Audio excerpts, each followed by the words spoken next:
Welcome back to Soil Sage and Soul Siren with Maurice Small and Rebecca Reynolds. And we have been away for a little while doing our farming, and I've got Maurice on the line. We're excited to be with you with a hot topic called the definition of plenty.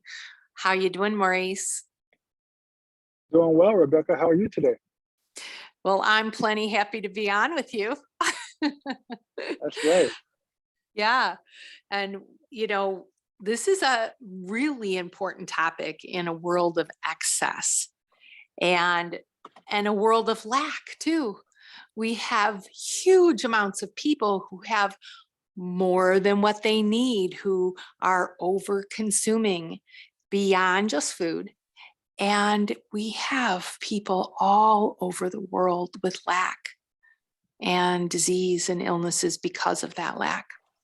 So, Maurice, if I were to ask you how you feel about the word plenty, what comes up? Well, as I think about plenty, I think about what people do every day. And I think about it could be anybody from watching TV, watching plenty of TV, to having plenty of takeout, to having plenty of marital relations or out of marital relations, things like that. Mm, Everyone's drawn, everyone's drawn to different types of excess. And mhm. I think about my own personal life, and someone might say, wow, you get plenty of time outside, or wow, you have plenty of vegetables around you, or, wow, those herbs are sure plentiful. And I think as humans, we're born to think about what it is to have. And then some of us, we just begin to enjoy something. And that enjoyment sometimes leads to detriment. And that enjoyment sometimes lead to an outpouring of abundantly sharing all the gifts that you're given in your abundance. Because I believe we all are abundant in so many ways. So those are my perspectives. What are yours, Rebecca? Wow. Well, yeah, you took it on a lot of different layers, like steps going up to the attic. And I'm going to go to the food part first, and just my observation, especially around weekends, about how the excess is aware. You can see the awareness of excess in people's carts, and you're thinking like, geez, how many people are they having over, or what are they stocking up for? And so plenty, my understanding of plenty for myself is being satiated, having this Mm, sense of fulfillment, whether that be having plenty of friends, having plenty of food. And I want that for everybody. I want every child to have enough, and every adult to feel that they are full and filled up. And that is beyond food. And mostly it is about appreciation, being mhm. filled up and with appreciation. So, but back to the plenty in terms of food, I do want to ask you, Maurice, do you believe the earth has enough ability, has the ability to provide for everyone on the earth, including the beings? I do believe so. And the earth is an amazing sphere, and it always has had enough. I believe that it gets to the question of how are we as caretakers of the earth avoiding the truth of what it is to acknowledge that there is enough for everyone and everything. Yeah.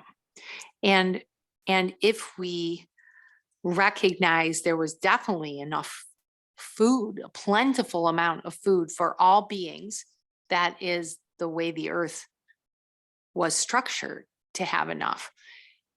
We are, yes, we're overpopulating and aggressively populating at times. Um, and to me, what stops any kind of plentiful amount of food is the fact that we're tearing up the ground for use for so many structures and non-food type activities.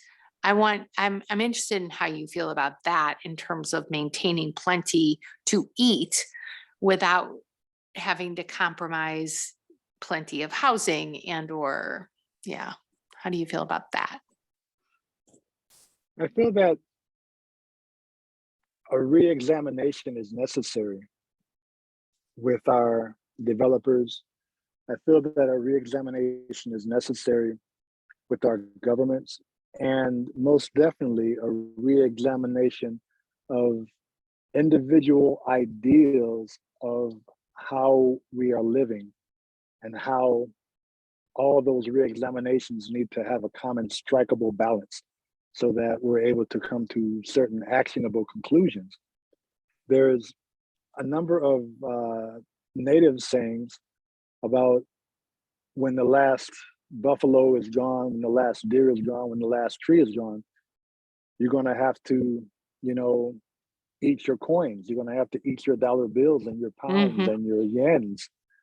So we are in an abundant type of mode of greed and distraction, whereas we should be in an abundant mode of what does nature need? How do we continue working with nature?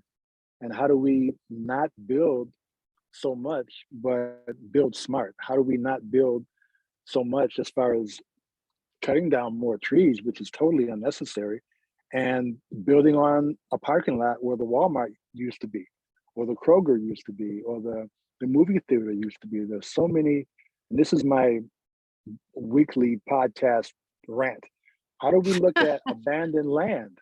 There's so much abandoned land that's already been built that is abandoned, sitting there with toxic runoff coming off the parking lot. How do we take those abandoned properties and rebuild homes, or rebuild businesses, or rebuild opportunities, instead of cutting down more trees, which does not work? We have to re-examine a lot of our decisions and take the dollar value out of it. What do you think? Well, I agree. We have to re-examine. The problem does become when we have abandoned buildings that are not in use or disrepair, and the cost factor of tearing it down is what is stopping the the cities and communities from doing that. Not to Mhm. mention the remediation of that soil and the ground.